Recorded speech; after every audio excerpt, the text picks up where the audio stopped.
Good morning and welcome to the First Unitarian Society of Madison. My name is Kelly Crocker and I'm one of the ministers here. Today I'm joined by the worship team of Dan Carnes and Linda Warren, Roz Woodward, and we have guest poets with us this morning, and we're grateful for everyone who's contributing to our service. The vision of First Unitarian Society is growing souls, connecting with one another, and embodying our Unitarian Universalist values in our lives, in our community, and in our world. If you are visiting us today, welcome. We're so very glad that you are with us. If you'd like more information about First Unitarian Society, please stop by the welcome table, which is located in the Commons, out these doors, and down to my left.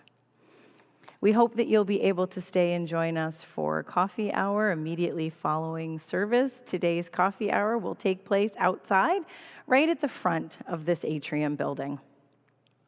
Our all ages after service activity this morning, it is out in the Commons directly across from these center doors. It's using magnetic tiles to write poems in honor of our poetry service today. The best part is that we're going to be composing these poems together, moving those magnetic tiles around, and we can't wait to see what you all come up with and hope that you'll be able to stick around and join us for that. And for those connecting with us virtually today, we're glad you are with us as well, and we hope that you'll be able to join us for our virtual coffee hour immediately following today's service. The information for joining can be found on the homepage of our website, fusmadison.org, as well as on the slide that will be seen again after today's service. Our announcement slides will also be shown briefly, and we encourage you to take a moment to watch those and learn more about our upcoming programs and activities. And now I invite you to join me in a moment of silence as we center ourselves and bring ourselves fully into this time as we join together once again in community.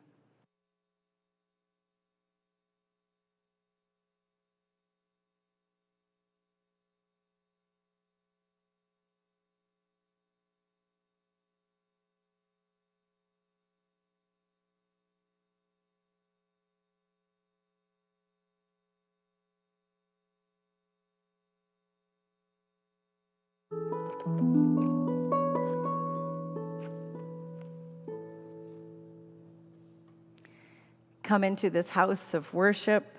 Come in bringing all of who you are. Rest and quiet your weak, worn spirit, for you are here to touch again eternal springs of hope and renewal. Calm your hurried pace. For this hour, let the cares, the fretfulness, and the worry be set aside. Forgive yourself. You are so very worthy of moving on, of making new efforts, of trying again. Know that you are not alone. There is strength and caring support for you here. You will find comfort if you but ask. Look around. You are part of potential community. You can make it what you will. Come, enter into this house of worship. And now I invite you to join in our words of affirmation as we light our chalice, rising in all the ways we do.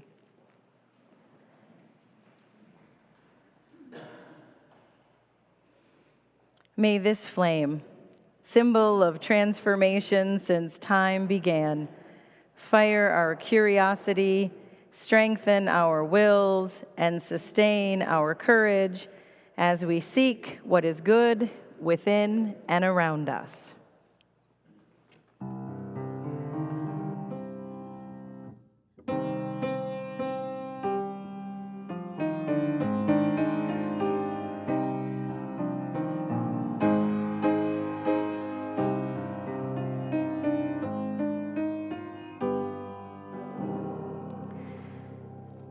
And our opening hymn, We Give Thanks, we're going to sing it 3 times through.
Please be seated. So last winter, when we once again had to be closed to large group gatherings here, Kelly, AJ, and I offered some small classes, and one of these was about the power of poetry in our lives. And each week we gathered, we read poems aloud, we discussed what they said to us. What did we hear within that poem? And one week, a participant went home and told her children all about the class, and she read the poem that spoke to her that day. It was about a cat who was lounging near a warm oven. And so her daughter was inspired to write her own poem that evening. And we're fortunate that Robin's willing to share it with us today. So this is Robin.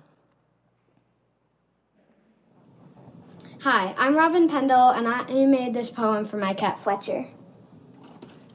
A cat and a ball. There, an unsubtle movement in the air, red, blue, and yellow. The colors are not mellow. He throws it left, he throws it right.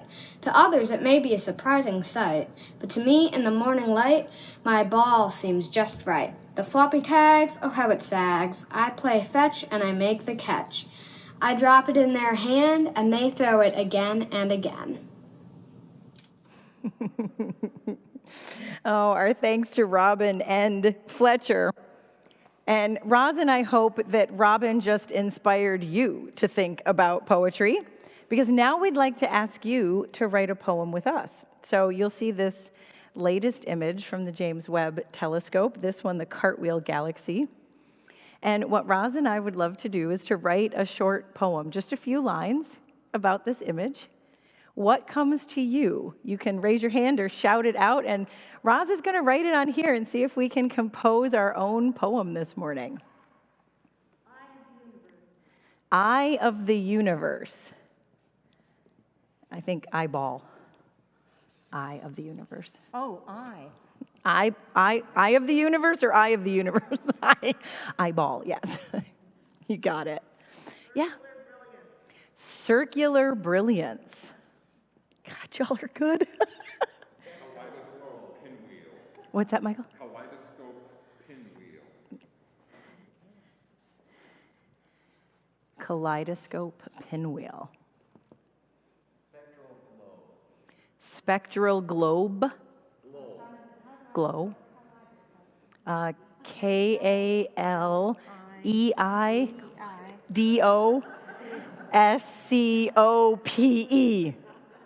God, fourth grade spelling bee. Whew. You got it. You got it. Kaleidoscope. Spelling and being up here. Pinwheel. Pinwheel, okay. And without. okay. Spectral glow. Spectral glow. Are you saying it with a W or a B-E? Glow or globe? A W. Glow. G-L-O-W, right? Mm-hmm. Brilliance. Oh, okay. You got it. Within and without, Joy? Within and without. Oh my God. This is amazing. This is going to be in the next newsletter coming to you soon. Anybody else? So alone. Spinning spokes. Nice. So alone. Spinning spokes. I kind of like participatory church. Spokes.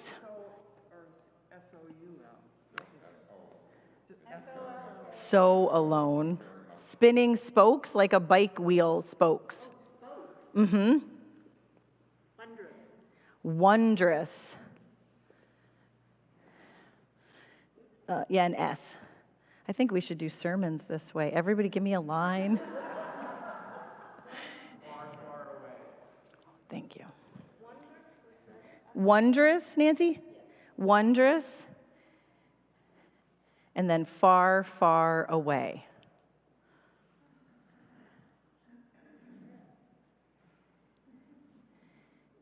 Nancy?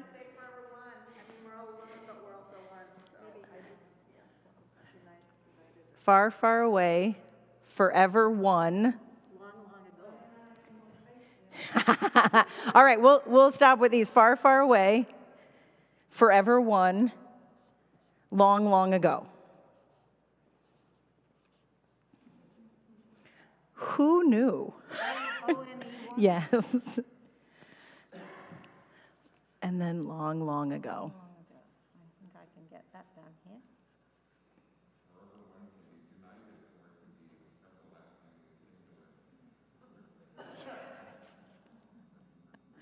All right, let's see what we got. All right, Cartwheel Galaxy, what have you done for us? Eye of the universe, circular brilliance, kaleidoscope pinwheel, spectral glow, within and without, so alone. Spinning spokes, wondrous, far, far away, forever one, long, long ago. I think you should give yourselves a hand for this one.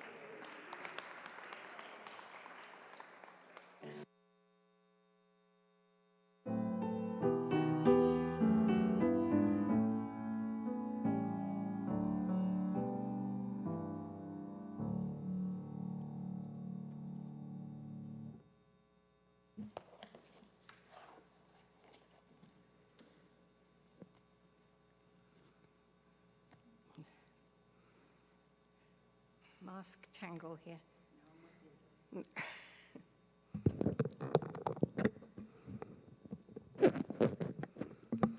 I now invite you into the giving and receiving of today's offering. We give freely and generously to this offering, which supports the ongoing work of the community. You'll see on your screen that you can donate directly to our website, from our website, fusmadison.org, and you'll find our text to give information there as well. In addition, there are baskets at the exits in the back of the auditorium where cash and checks can be placed. We thank you for your generosity and your faith in this life that we create here together with our partners who may be physically so very far away, yet are always very close within our hearts.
to think about the power of poetry, the role it plays in our lives, how it can somehow express things in a deeper way than our normal prose or our conversational ways.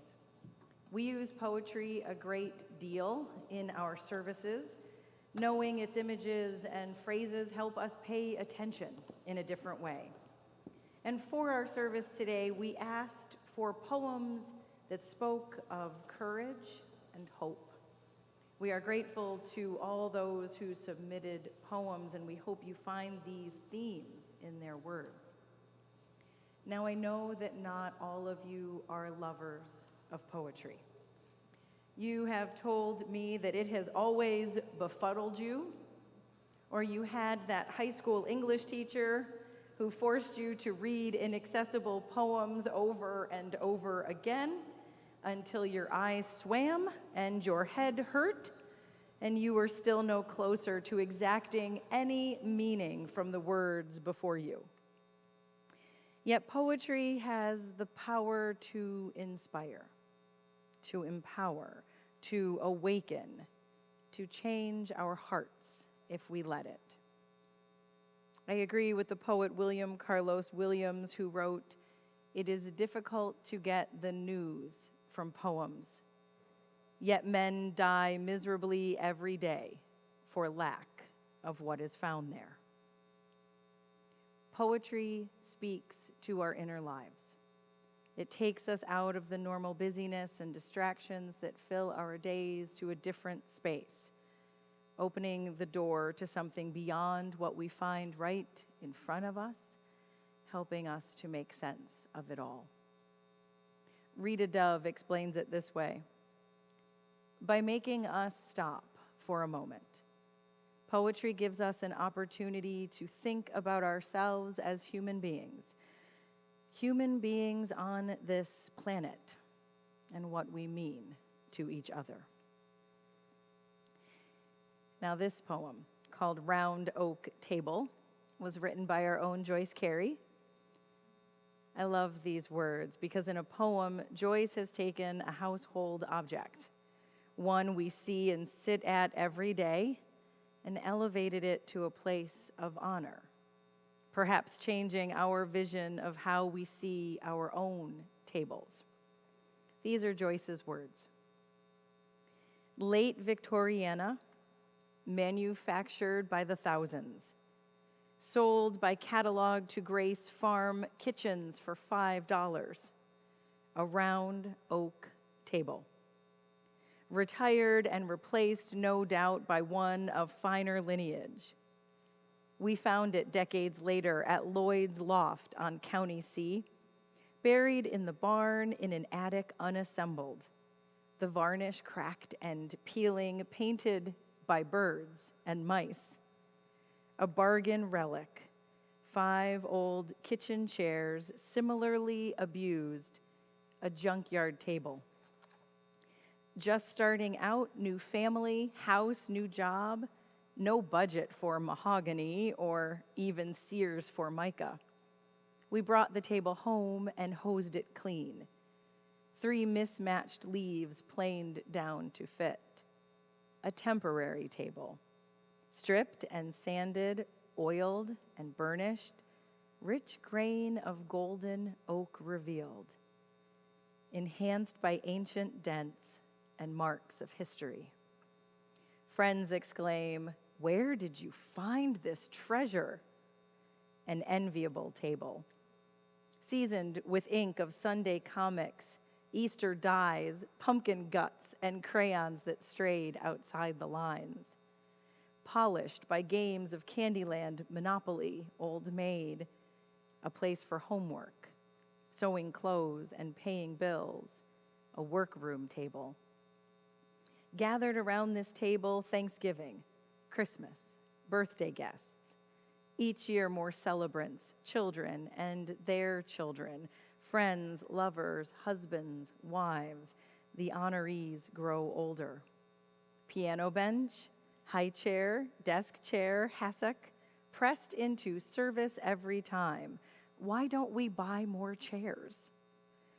Stretched with all three leaves, the scant circumference squeezes us together, shoulders touching, elbows held to sides, a family dining table. What else has so endured unchanged through all these years? Not childhood, friends, or marriage. Old faces welcomed once are seen no more. New ones are honored in the birthday chair. In our ritual photographs and stacks of family albums stands this central guest at countless meals and celebrations, the priceless heirloom table.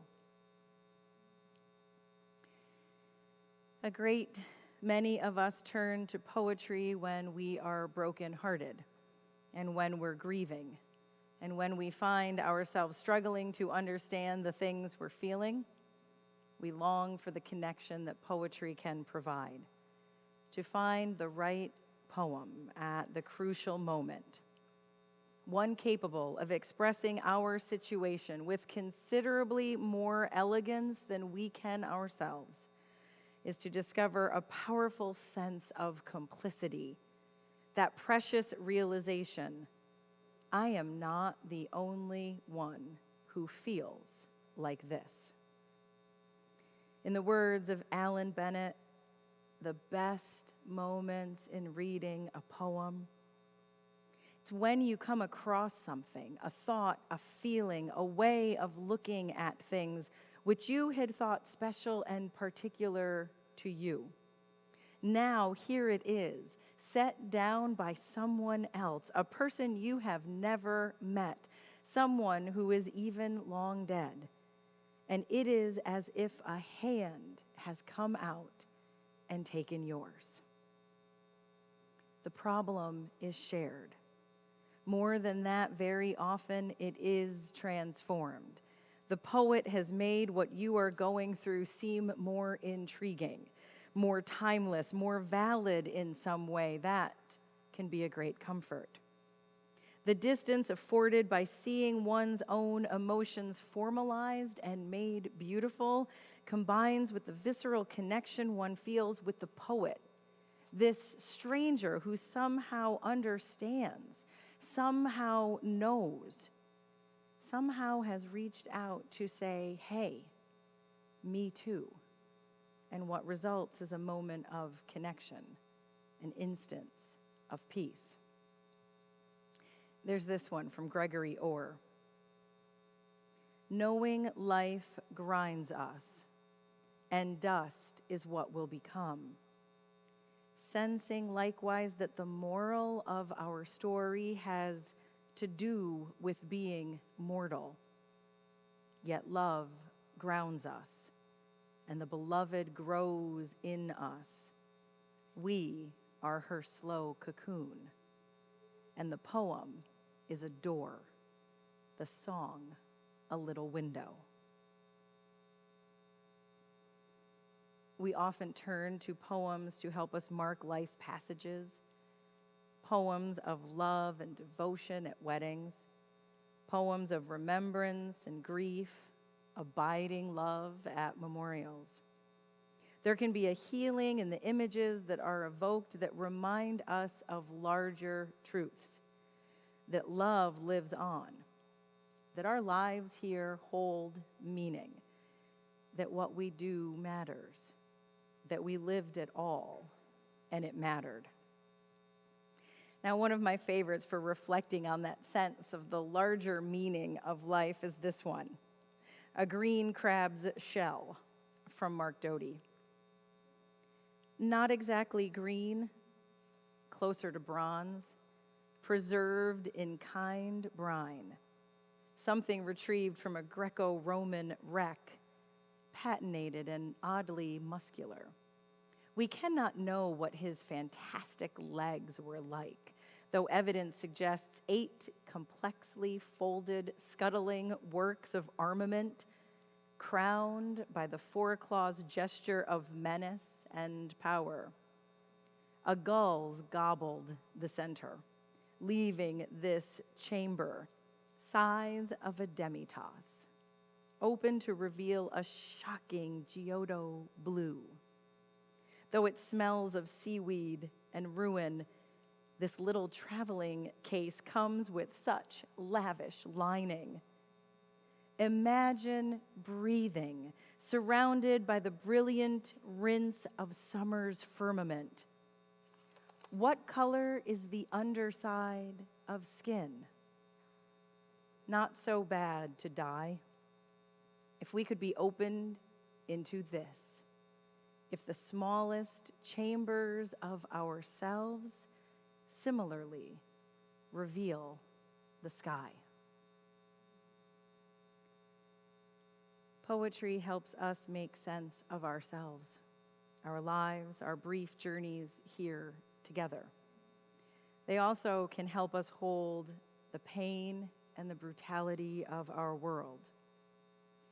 Now, you may have seen the attack on author Salman Rushdie on Friday morning at the Chautauqua Institution.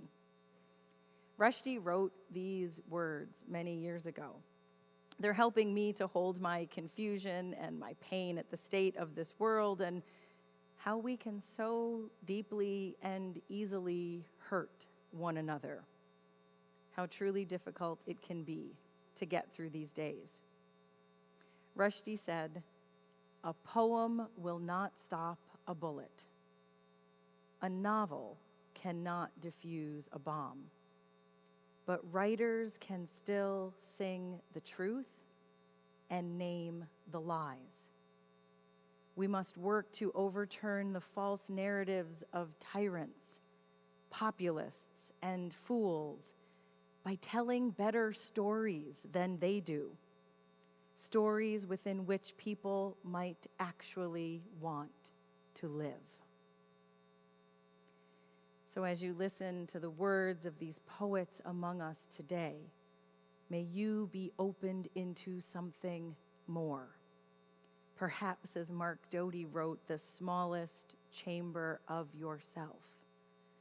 May something be revealed to you, a solace, a peace, a word of encouragement, a challenge, something, however momentary or enduring, that makes you pause and ponder what we mean to this world and to each other.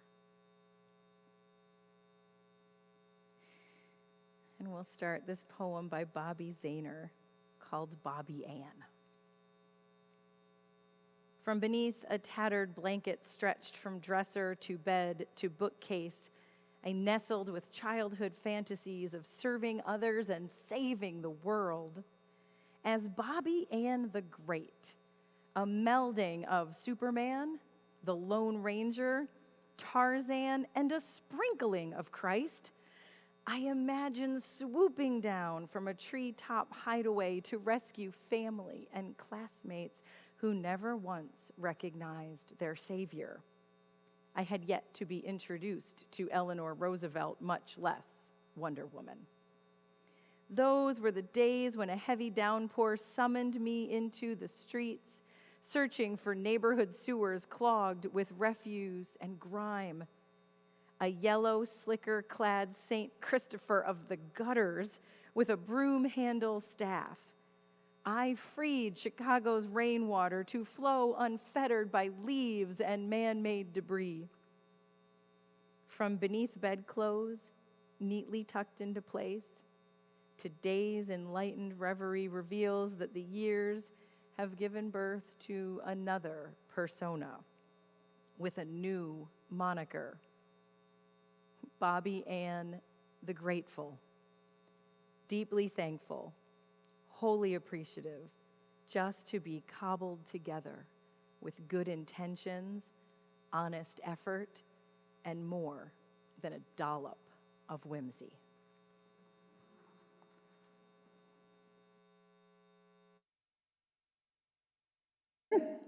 I'm reading a poem about my grandmother. Sifting and Winnowing, from a plaque at the base of Bascom Hall.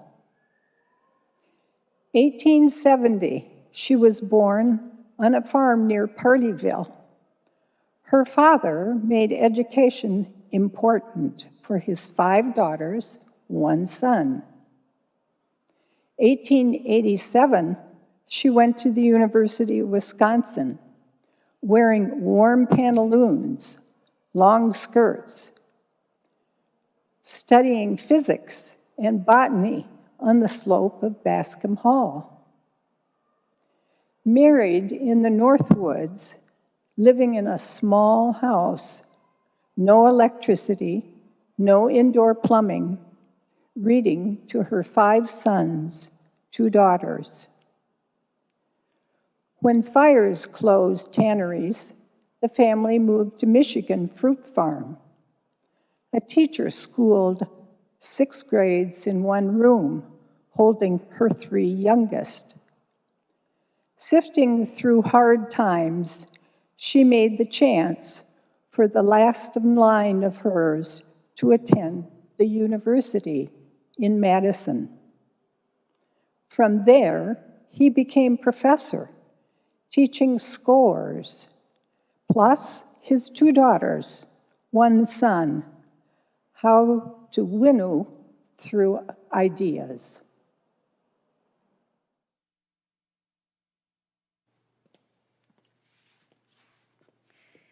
And this one from Misty Larson. I sat at the base of a mountain, waiting for the courage to climb. It never came. I sat at the feet of a teacher, expecting to hear the words that would make me feel brave. There was silence. I sat in the last pew in church, hoping the choir would inspire me. The music hurt my ears. I sat in front of my mother's grave, asking for the direction of tenacity. I heard nothing. Suddenly, I realized that every place I sought out was like my own personal search for the great Oz, and each one told me the same thing, that true courage, the words, the music, the direction, was all inside of me. All my yellow brick roads lead to me.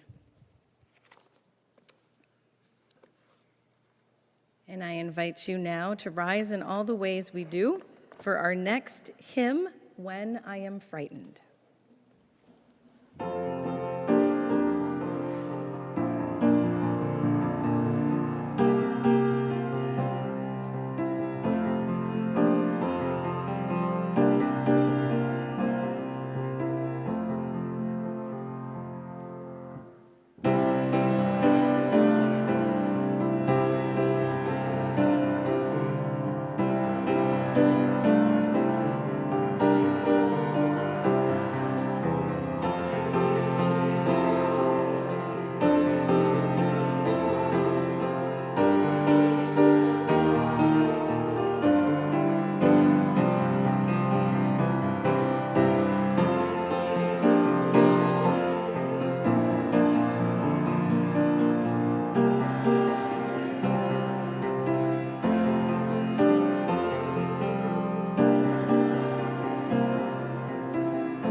Please be seated.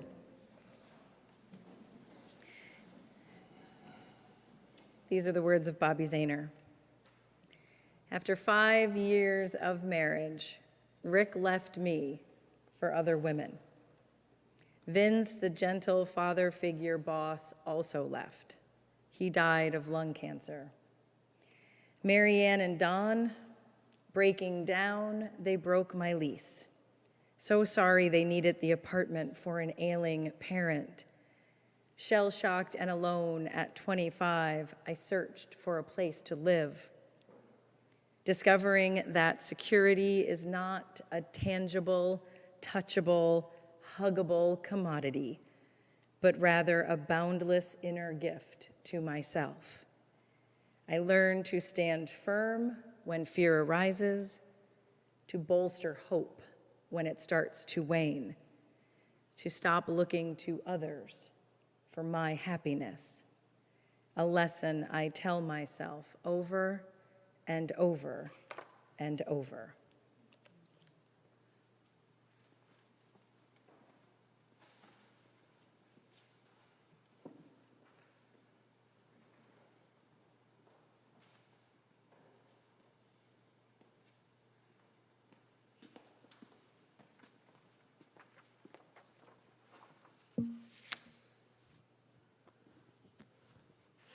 Matchbox car. When they carried away the kitchen range, we saw the floor underneath for the first time. Among the scorched foil, grit, soot, and shards of glass, a glint of orange. Quick strug reveals a matchbox car the size of a finger, flaming fenders, face scowling on the trunk, bucket seats red as fire. Was it a favorite toy of a long-ago child who played on the kitchen floor? When the wheels rolled away into the dark, did he cry for help? Yet no yardstick or broom could fetch the runaway. Did he mourn his tiny car for a day, a week, then turn to interest in something shiny and new?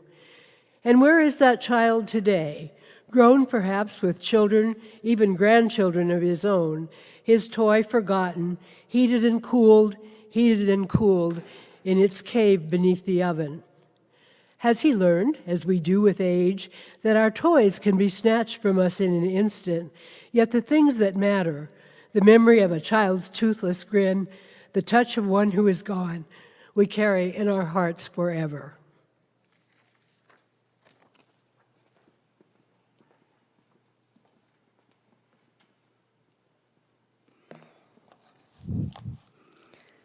Great Courage by Jeff Glover. It takes great courage of the will to persevere, go on until a noble goal has been achieved, one we have believed could be done with victory won, if but attempted and begun. Starting from the human place of, yes, we can, we'll win this race. And so we work and give our all, knowing obstacles will fall as we concentrate, plan, and demonstrate. When we do our best, we can reach success. And then Robin Chapman. Mid-May again, and we venture out. You go to the woods to help record our poet's friend's words beside the old oak. I make my way to the lilac garden to paint with the plein air painters for the first time in a year. Our faces open, unmasked, full of joy to see each other, happy to look at work we've made these past 2 hours in the scent and shade of lilac bloom. First leaves unfurling on trees, still yellow and gold in their early growth. We shift our circle wider open, keeping distance still, masks at the ready for strangers who might pass too close. Safe for now, though we know halfway round the globe or close at hand, evolution is at work, changing the virus as we speak. desperation and sorrow echoing from other lands.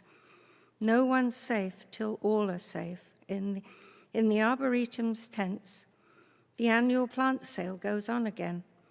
Special flats of species for hummingbirds and butterflies.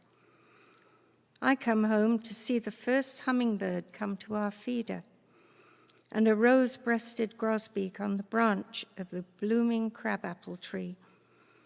In our garden, volunteer strawberries bud. We hope for rain, that the earth will be soft enough to plant the 2 flats we've ordered of prairie flowers for pollinators. Go out to pull up the proliferating weeds.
We gather each week creating a community of love and support, a place and a time where we can share the celebrations and the sorrows of our days.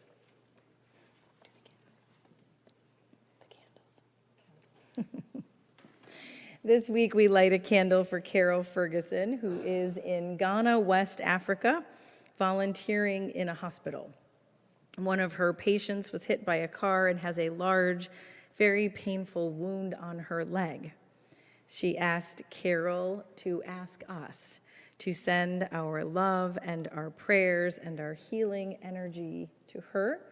And so we're holding Dorothy in our hearts this morning. And we light a candle of memory and sorrow for Janine Nussbaum, who passed away last week surrounded by her family and friends. Janine was a longtime devoted member of First Unitarian Society. She had a very gracious and loving soul, and she is deeply missed. And we light a candle in solidarity with the people of Ukraine, both in their suffering and in their struggle. Together we yearn for peace for them and for all people, and for an end to all wars of conquest anywhere and everywhere on the earth. And I invite you to join me in a moment of meditation as we hear these words from Jeff Glover. There is a river running, flowing through a valley deep, onward urging, merging, surging with its course to keep. You are that river, living, knowing challenges are steep, new ways waiting, not hesitating, ready for life's leap into canyons, past wild whirlpools, rising with each wave, under willpower, hour by hour, coursing, being brave, to the sea. Then in the distance, moving round each bend, you can do it. Yes, get through it with courage to the end. May we rest for a moment in silence as we hold these cares and all the ones that live within our hearts.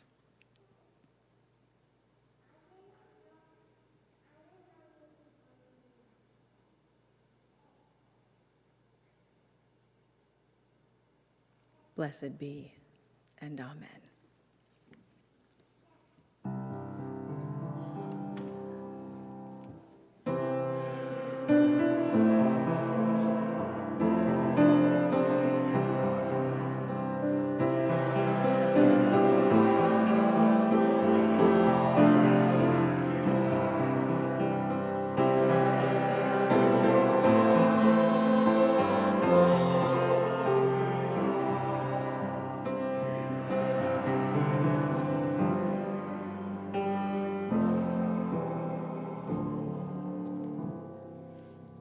And I invite you to rise in all the ways we do for our closing hymn, I Know I Can.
We close our service with one last poem from Robin Chapman. We hope we've come to the end of time shut in and think back, what did we do with ourselves in plague time? When Newton passed his time in isolation, he wrote Principia. And Shakespeare lived to practice rhetoric because his family shut themselves in. But we've made no discoveries of laws of motion, nor written plays to live through the ages. We survived and investigated garden seeds and fed the birds, lived vicariously in their delights, walked single file through the woods, first bare, then green, then yellow, then bare again, with a line of friends watching for bluebird flocks. Blessed be. Go in peace. And please be seated for the postlude.